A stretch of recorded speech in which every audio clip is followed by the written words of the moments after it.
roasting. So hot. Definitely hot in the caravan.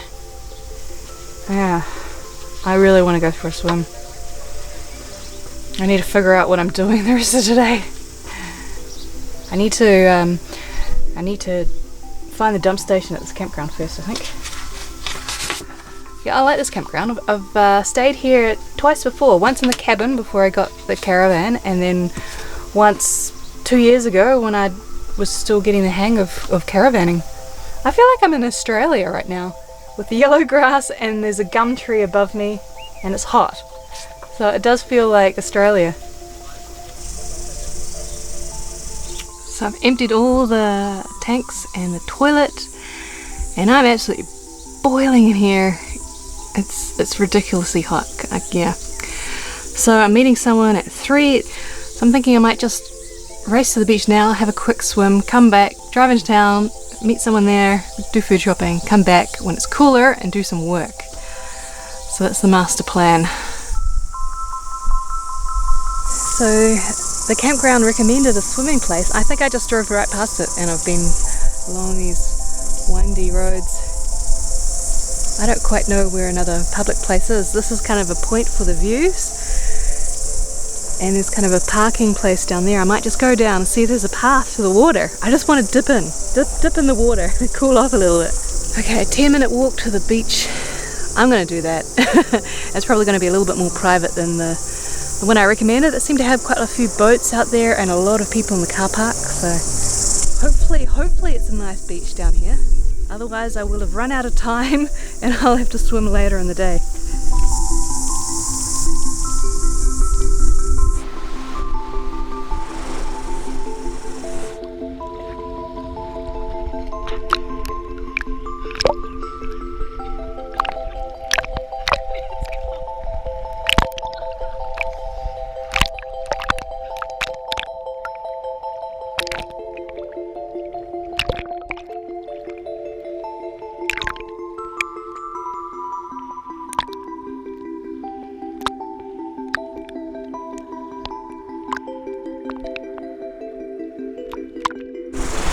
That was epic. I'm so glad I went swimming. And this was a nice accidental find.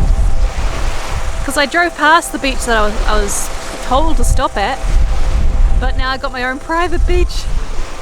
But seriously, that water was freezing, absolutely freezing when I first got in, but it warmed up pretty quickly.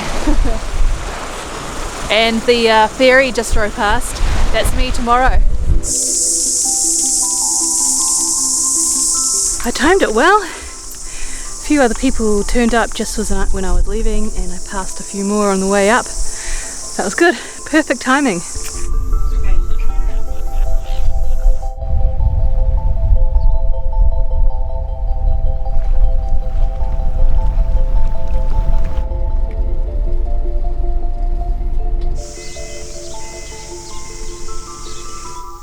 Back in the caravan.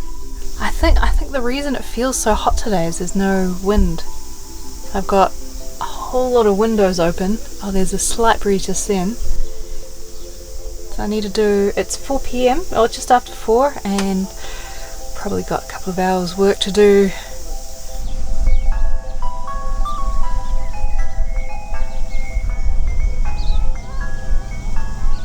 Good idea, Mr. Whippy, coming into a campground. Lots of very hot people here.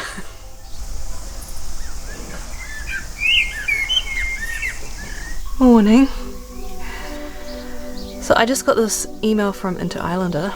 I'd got up at 6:30 AM so that I could be on the road at 7:45 and reach the terminal by 8. But this email just says the ferry's been delayed and final check-in is now 10.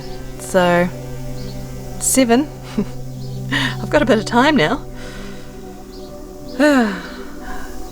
It would have been, yeah, this email arrived just after midnight, so yeah, there was no way of knowing. Really?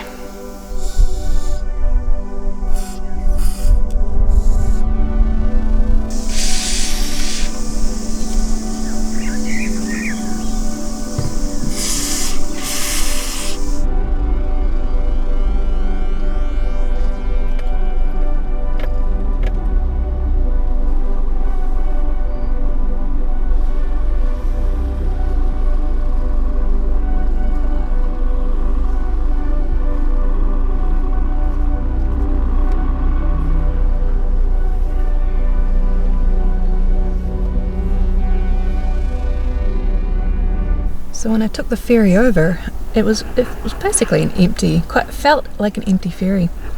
Whereas this one I think is going to be jam-packed, very busy. There's a lot of us lined up.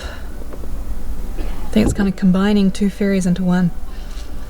Now, what I want to know is it the ferry that I can easily just drive on and drive off, or is it the other one? So when I took the ferry to the South Island, people with a trailer were the very, very last to go on. But this time it looks like we're the first. Yeah, all the trucks and trailers and motorhomes, all the heavy vehicles.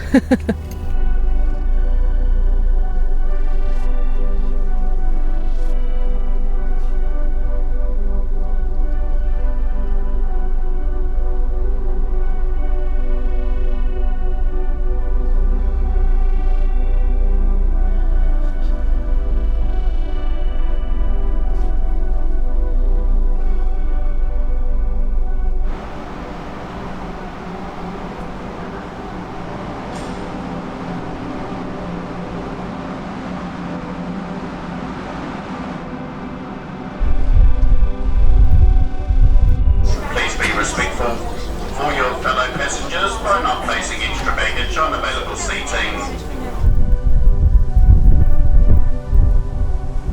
It was a busy ferry ride, but not too painful. I just kind of found a seat and stayed put.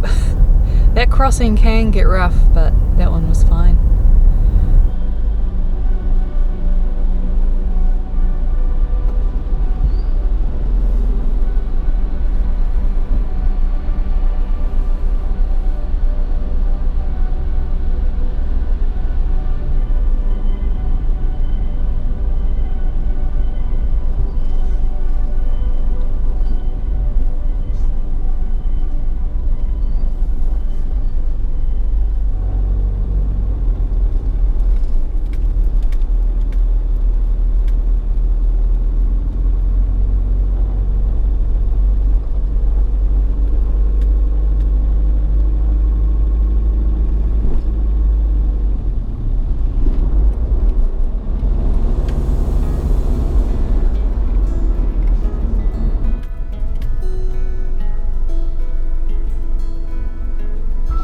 Well, that's one impressive reception. It's huge! I think they also have a tourist part to it.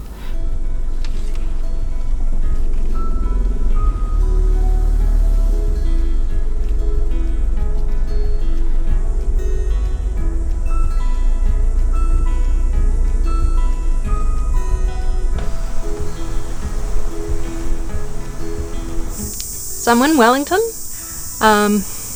This is the most expensive campground I've stayed at on this trip, but I was thinking about it.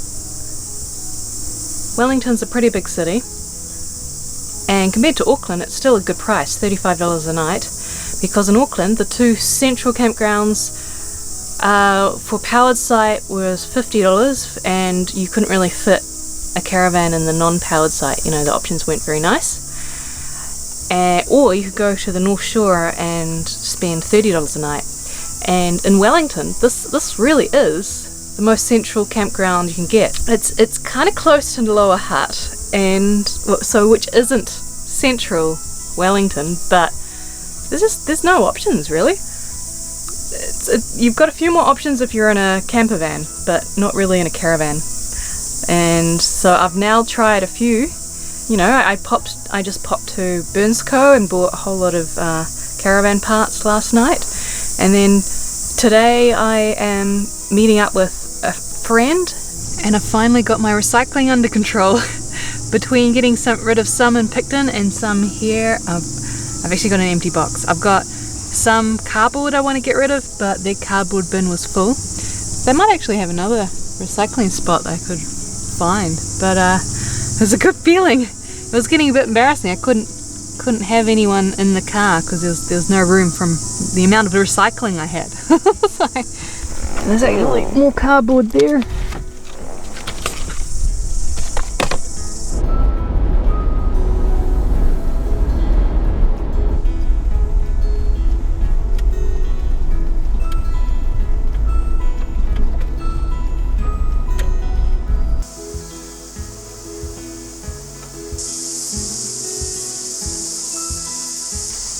Surprise, surprise, my fridge has been playing up again.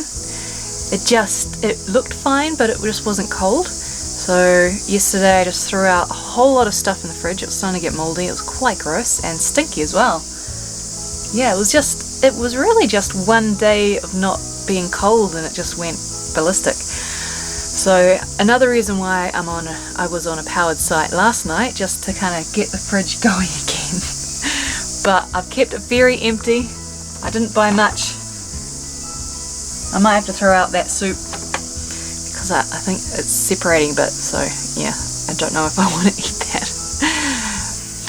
There's a top 10 campground, which funnily enough I stayed at about a year and a half ago, and it's just nice. It's top 10 are generally expensive. This was $30 a night for a powered site, but they're probably the top end campgrounds in New Zealand. And the reason I stopped here was because I was meeting a woman who also lives in a caravan, and yeah, we just had a good chat last night. So it's nice to talk about this lifestyle.